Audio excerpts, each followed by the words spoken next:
My name is Felicia Orth. Good morning.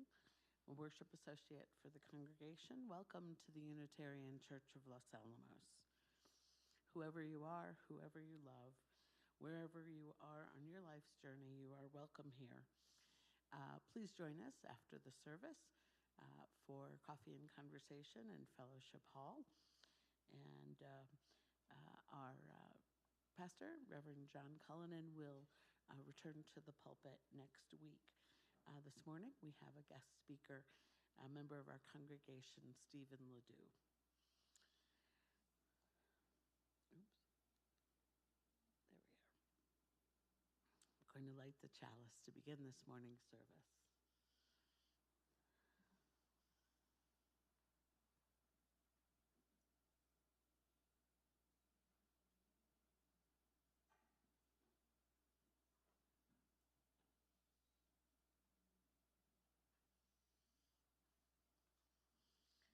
Chalice lighting comes from Lindsay Bates. To face the world's shadows, a chalice of light. To face the world's coldness, a chalice of warmth. To face the world's terrors, a chalice of courage. To face the world's turmoil, a chalice of peace. May its glow fill our spirits, our hearts, and our lives.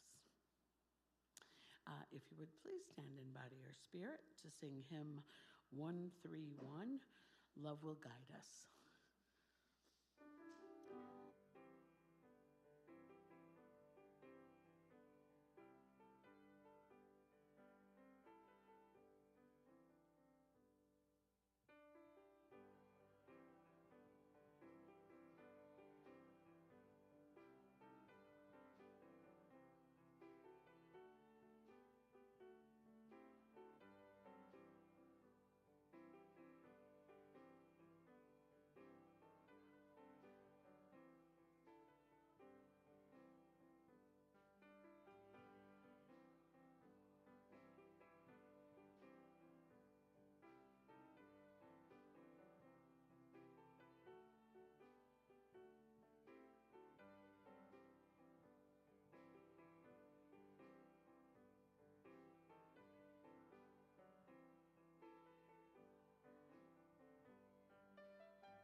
Our affirmation, which you'll find up here.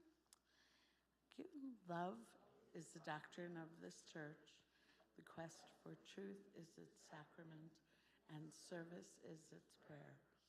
To dwell together in peace, to seek knowledge in freedom, to serve life in fellowship, to the end that all souls shall grow in harmony. Thus do we covenant with each and with all. Thank you. Please be seated.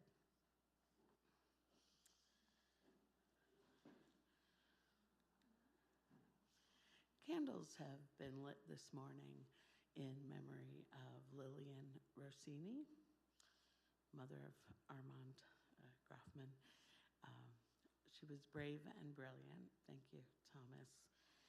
Candle was also lit this morning in memory of Kathy LeClaire on what would have been her 40th wedding anniversary of her marriage to Renae.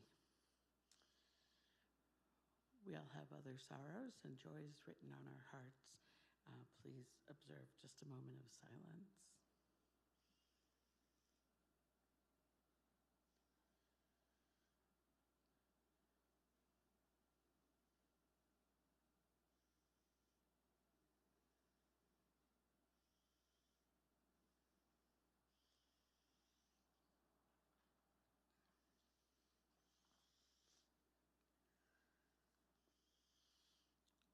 Turn now to a prayer by A. Jensen called How We Belong.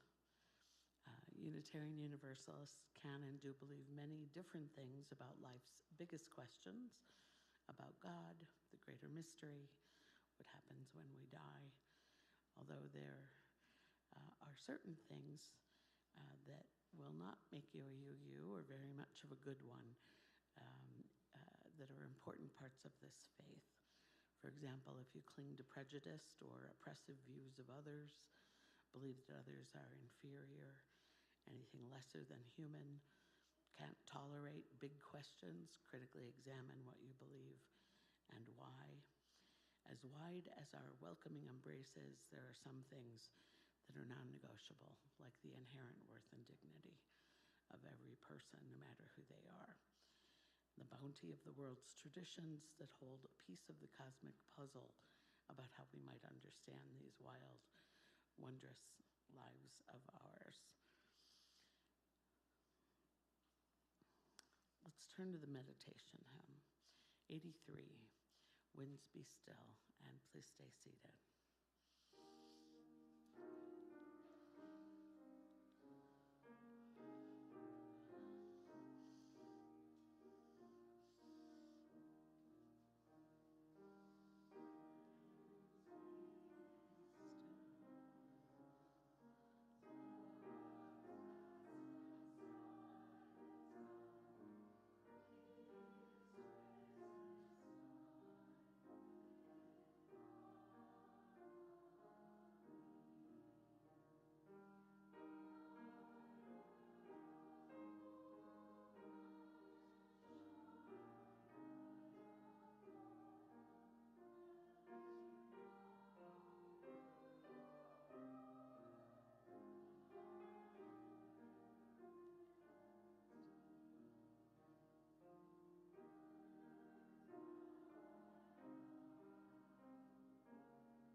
Thank you. Where's Tina? I'm there here. She is.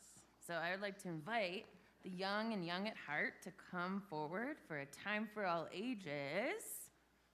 All right. So come on up.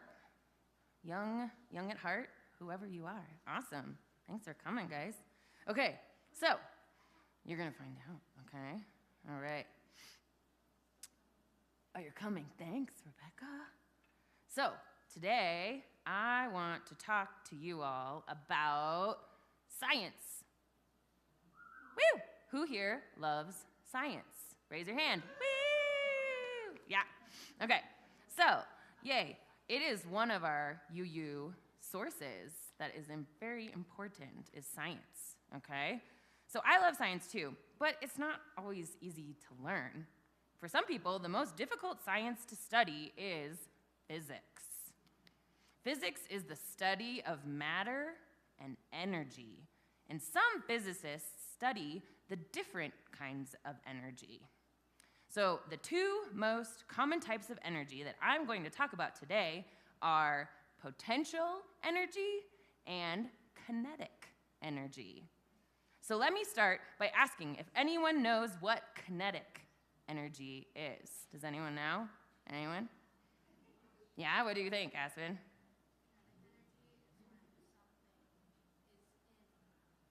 In motion, yes. Yeah, exactly. So it's the energy of movement, motion, right? So what then is potential energy?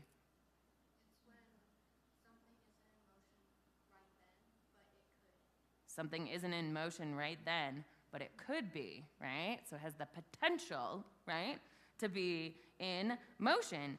Energy that's stored up, right? Able to be used for things like movement. So now that we've talked about these two important potential and kinetic types of energy, there's one big rule about energy I want to talk with you about, and it's a big, important one. Are you ready? Energy is never created or destroyed. Let me repeat that. Energy is never created or destroyed. It's one of the most important principles of physics. In fact, it's a law called the first law of thermodynamics. To me, it's one of the most spiritually meaningful rules of science. In short, this law means that energy never goes away. It just changes form. So I want to show you how energy can change from potential to kinetic energy. All right? So I'm going to invite Aspen. Do you want to be my assistant up here? Is that good? Okay. So Aspen has a pendulum. A pendulum is a weight that is hanging on a string. So what do you think happens if Aspen lifts up the ball like that? What do you think happens? It goes up. So now, what if you raise the ball even higher? It jumps, yeah. So it's actually moving faster when it's all the way at the bottom of the arc. The higher up that Aspen raises the ball, the faster it goes. That's because when Aspen raises the ball up, she's giving it more and more potential energy. All of that potential energy changes to kinetic energy because energy is never created or destroyed. So now, what happens if Aspen doesn't put any potential energy at all? It stays. It doesn't move, right? Right. It just stands still. So without potential energy, there's no way for it to move. Okay, so if you want to have more fun with pendulums, check out a science classroom near you. And thank you, Aspen. You can take a seat now. Good job. So we're inspired in our spiritual life by science, right? And what we learn about science. And this is another one of those lessons. So the first lesson, we all have potential. And energy. We all have potential to change who we are, what we believe, what we do, because that potential energy inside of us can change into kinetic energy and move us in all sort of different ways. So I want to focus more on this second lesson. In order for us to move, we need to change up our potential energy.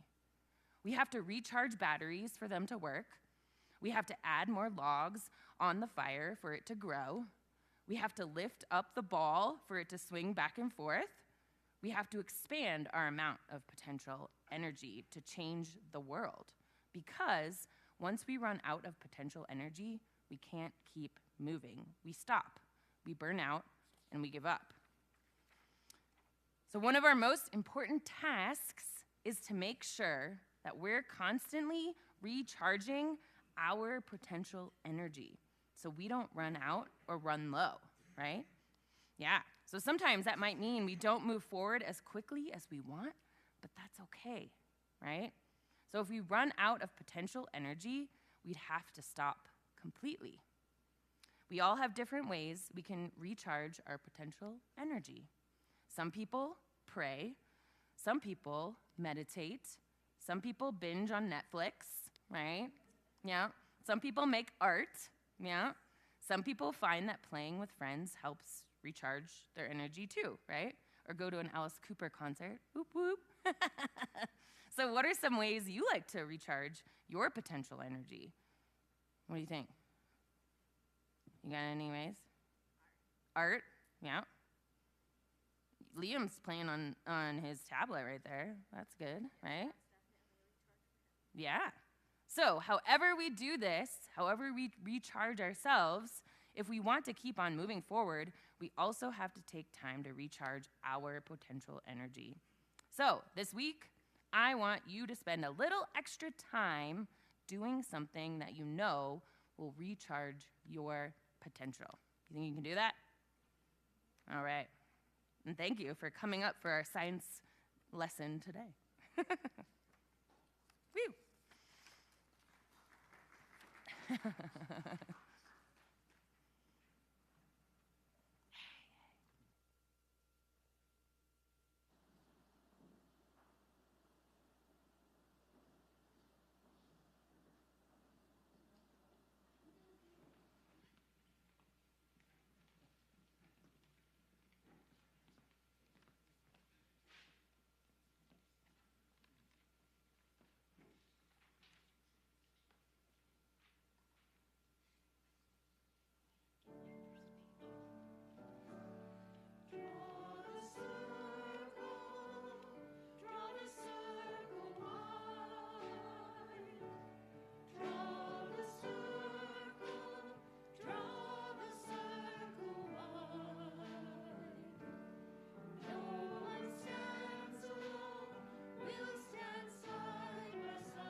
You may have come across the teaser question for today's sermon.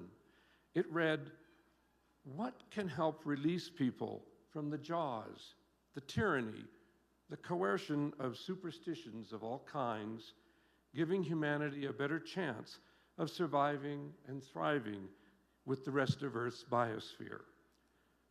Let's consider an answer. We all face the task of throwing off the superstitions that burden us.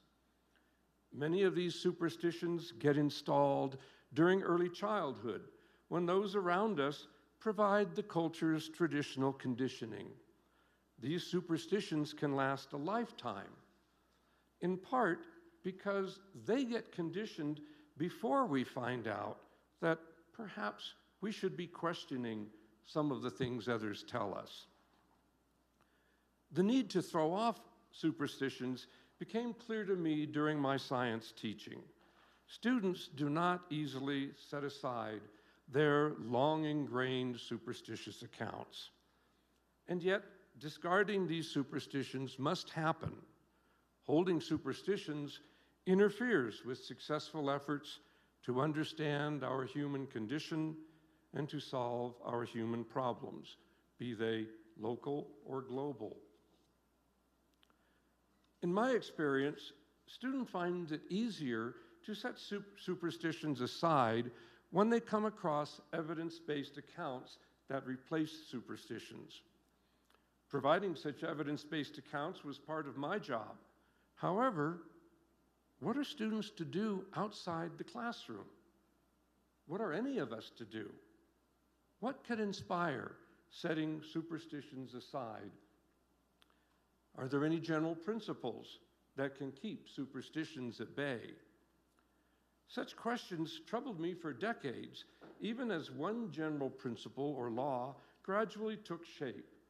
This law arose from all the scientific data that humanity has accumulated over the centuries, especially the last 400 years.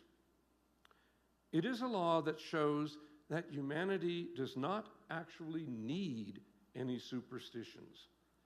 This law arose from our search, our ever ongoing search for more complete scientific answers.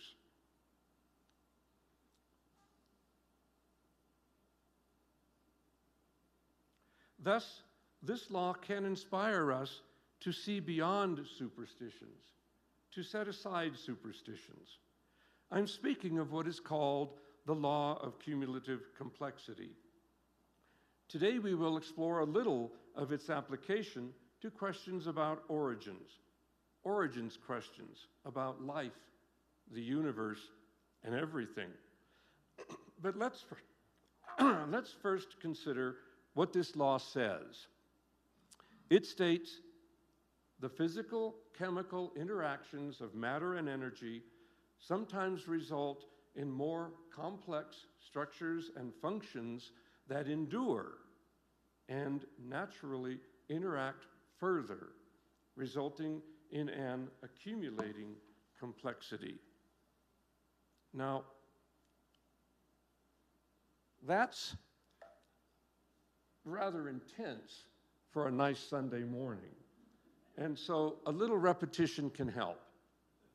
And you can read along.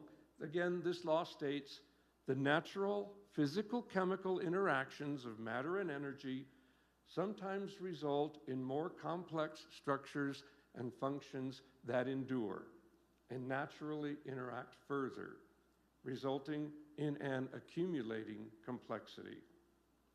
Previous phrasings were longer, but this is what remained after several years of focusing on just the needed words. For example, note that this law says sometimes result, not always result. Laws usually say always, but following additional laws of nature, the products of some interactions fail to endure, and some other interactions can reduce complexity. So, sometimes result accurately describes how complexity actually, naturally, and gradually accumulates. Let's trace some benefits of this law of cumulative complexity. It distills our scientific findings so that they replace superstitious accounts. Consider origins, the origin of the universe, of planet Earth, of life, even of behavior. The possibility even exists of extending this law to accounts in many other disciplines and fields.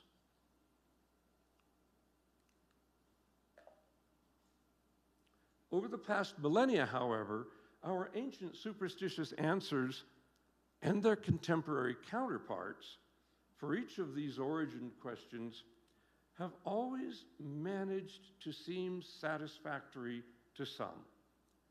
And many people, especially in some religions, insist that these ancient superstitious answers are the final word.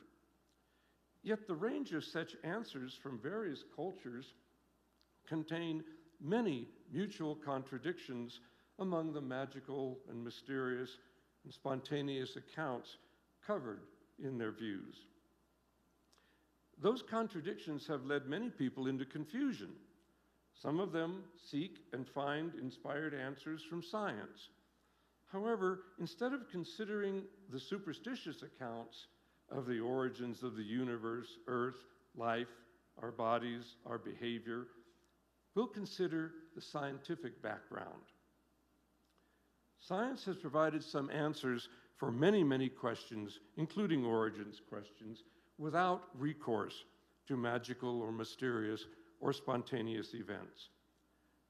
Unlike many religious answers, people adhering to a scientific view admit right up front that their current answers for any questions are not the final word. These answers will likely continue to improve as science further develops over future millennia. Furthermore, the scientific answers to various origins questions remain consistent with each other. The resulting reduction in confusion for many diverse people from lands and cultures thousands of miles apart increases the value of scientific answers for humanity. In the last 100 years, many natural scientists have worked and succeeded at discovering increasingly deep insights in their respective fields. And yet, under the influence of often theological notions, people in general, including some scientists, continue with traditional superstitious explanations. Those usually unexamined, unquestioned superstitious traditions, both theological and secular, which inform everyone's standard cultural upbringing, leave many people constantly too comfortable with allowing or engaging in non-natural accounts. But this continuation of pre-scientific, even anti-scientific traditions may represent the most insidious, currently uncorrected intellectual error in human history.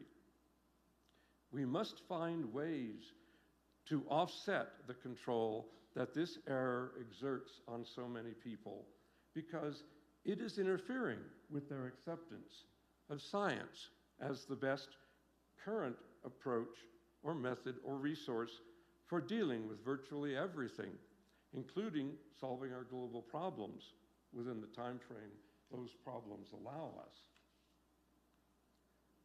One way to offset the acceptability of non-natural accounts involves describing the general naturalness of scientific accounts. This is how the law of cumulative complexity works. It enables people to regularly apply a fundamental naturalistic account across instances of old and new scientific discoveries. The cumulative complexity law makes the naturalness of everything easier to comprehend and emotionally accept. In this way, the law of cumulative complexity helps people comprehend past, present, and growing complexities while freeing them from the superstitious burdens of those magical or mysterious or spontaneous accounts. For example, consider the origin of the universe in which we live. In reviewing the results of all the experimental work on the natural events of and after the Big Bang, one traces the complexities that naturally accumulate from the Big Bang events and on through the natural development of stars and galaxies and so on. Events like the explosive end of massive stars provide many more chemical elements and additional amounts of these elements. As later generations of stars developed, the presence of these additional elements led to accumulating complexities that usually and naturally produced planets. These processes continue today. All this happens, and we can understand it, with no need for contributions from superstitious accounts, either secular or theological. The law of cumulative complexity helps people grasp the lack of any need for superstitious accounts. Humans grasping that they can understand complex processes and events scientifically without needing to include non-natural accounts leads to better problem solving in many areas. These areas include not only humans' efforts to solve their many local, individual, social, personal, interpersonal problems, but also the many global problems currently confronting humanity, including our primary problems like overpopulation, which makes all our other problems worse. With less control by superstitions, we might reduce population humanely before disasters reduce population inhumanely.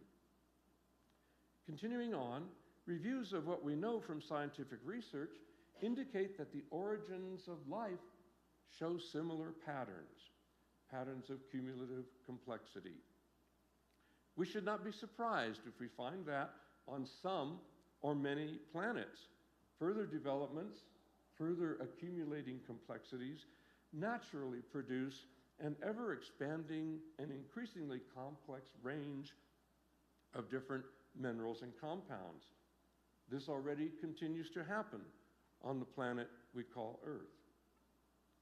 Those minerals and compounds are both organic and inorganic, from a kind of mineral or compound evolution.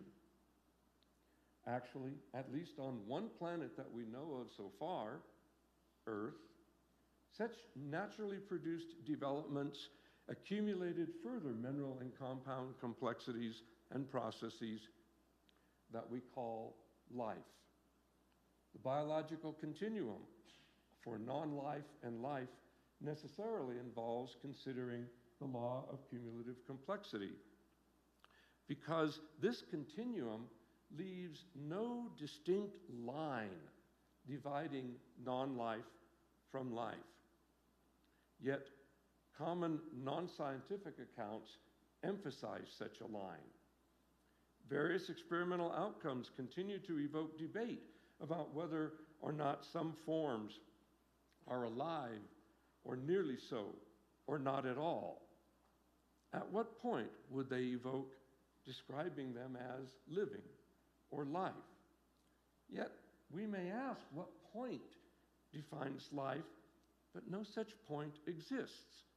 What exists is only an expanding, ever more detailed and complex area in which we observe more of the natural grading of chemical combinations and processes, more of the accumulating chemical complexities that extend along the non-life to life continuum.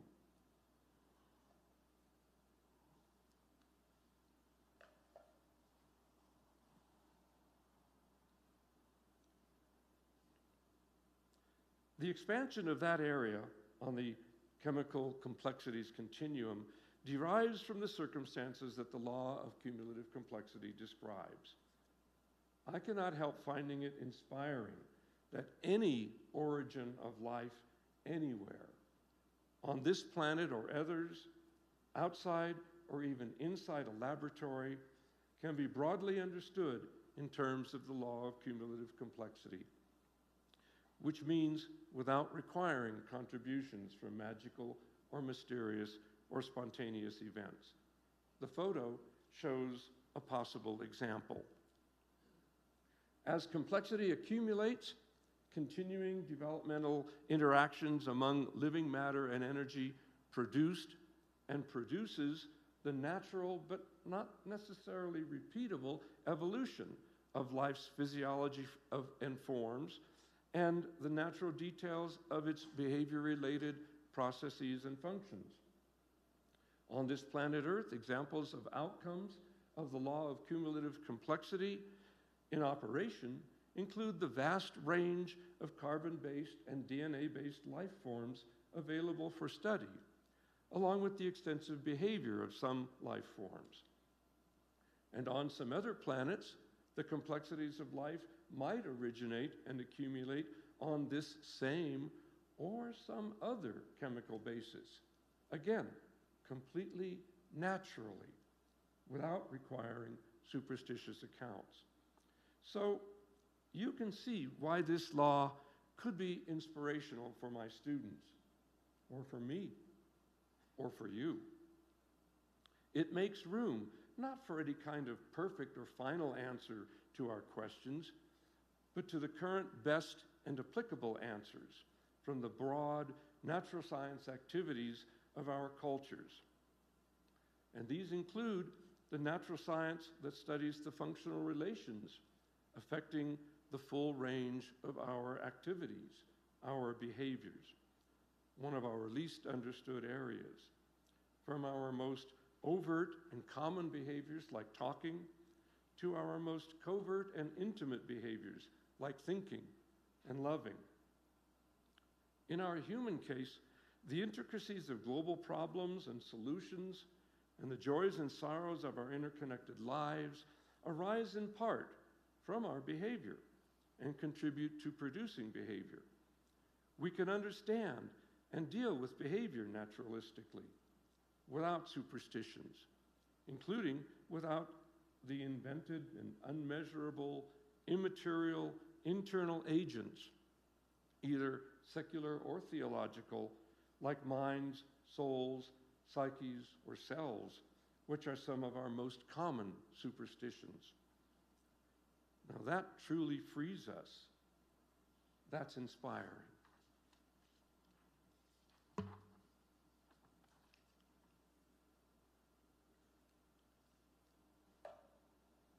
All of these phenomena are cumulatively complex, and all are entirely natural. Superstitions are simply not needed. Still, setting aside superstitious accounts for events does not require setting aside the valuable social functions that often occur along with such explanations in both theological and secular spheres. Some secular views suggest using the term small r religion for such functions. These helpful social functions, however, still benefit from some re-examination and redevelopment along lines that are congruent with scientific realities. For example, the supportive and emotional connections that people share in celebrating life's special occasions and dealing with life's sad and painful events can and should continue. But they would probably work better under new social institutions, not burdened with the baggage of magical or mysterious or spontaneous accounts. Scientific accounts can and will in time become imbued with the same emotional, some might say spiritual, characteristics, responses, and interactions that have always helped people support each other, particularly in love and in community. Similarly, the world's ancient literatures, theological and secular, still contain helpful stories supportive of ethical living. This is also how later literatures down through the ages and on into the future have continued and will continue to build sagas of particular reference or relevance, some more enduring than others, to and for various cultures. The benefits of such stories may now go stronger because their benefits no longer need to reside in reading them as if their superstitious accounts provided their value, which they don't. With the law of cumulative complexity in hand, these stories can now inspire people without misleading them with superstitions. Be inspired.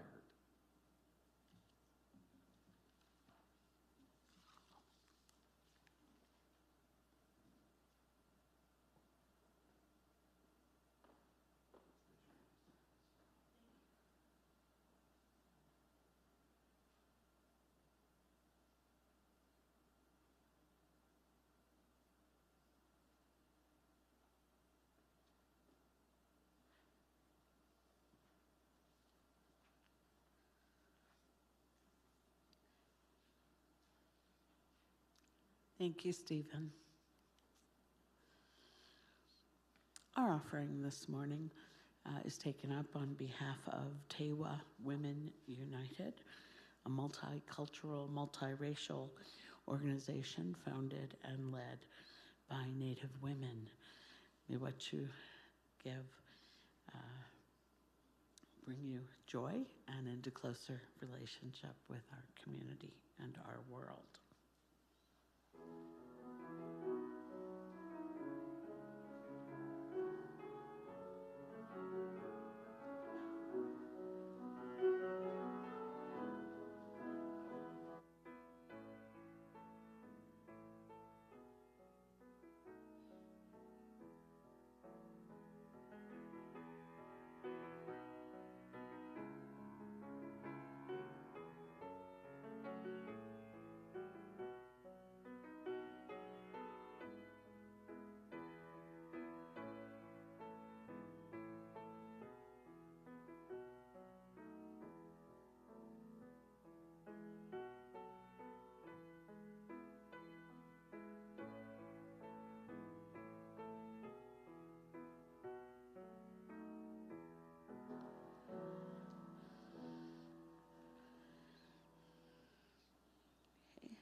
Thank you.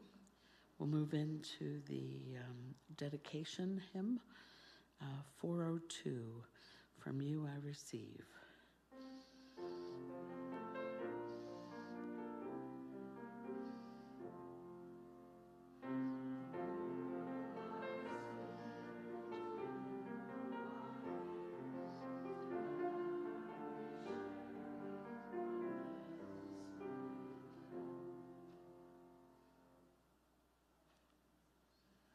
Announcements?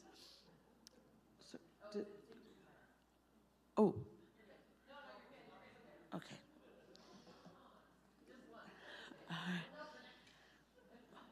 I'll remove that from the slide. Okay. I've never done this before. All right, so we're going to move to announcements. Announcements can be found on the back of your order of service, in our monthly newsletter, in our weekly email announcements, on our Facebook page, and you might also hear things if you join us for coffee in Fellowship Hall. Tina, I understand you have an announcement. I was going to call special attention to these. You can read them.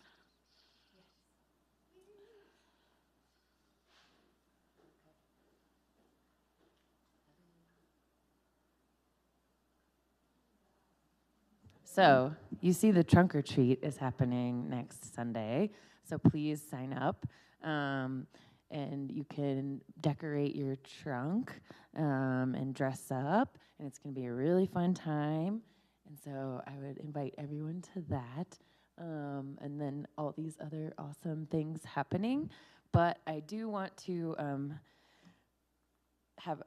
we have a special announcement today for a goodbye but not forever, because we're going to see you guys again soon. You'll be back to visit. But it's the Payne Reeves family. They're right over here. You can wave, yes. And Aspen here too. And they're moving to Pittsburgh. And this will be their last Sunday with us. And we're going to miss them greatly.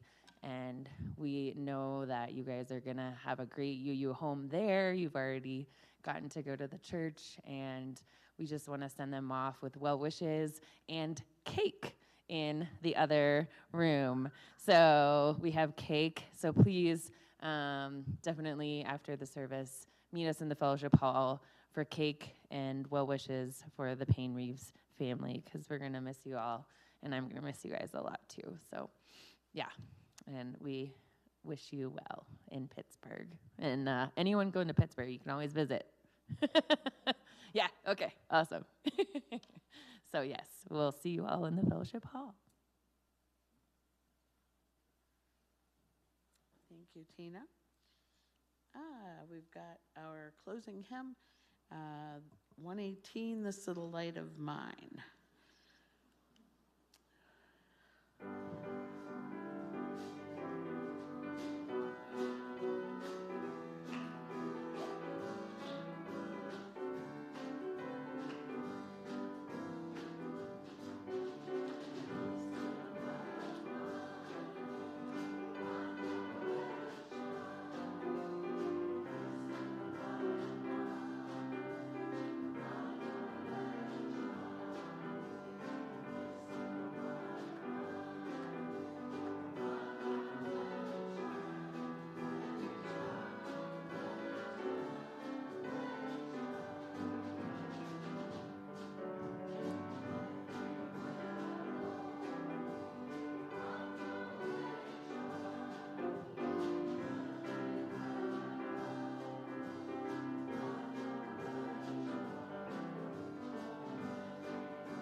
Wonderful percussion this morning by Eric Schaller.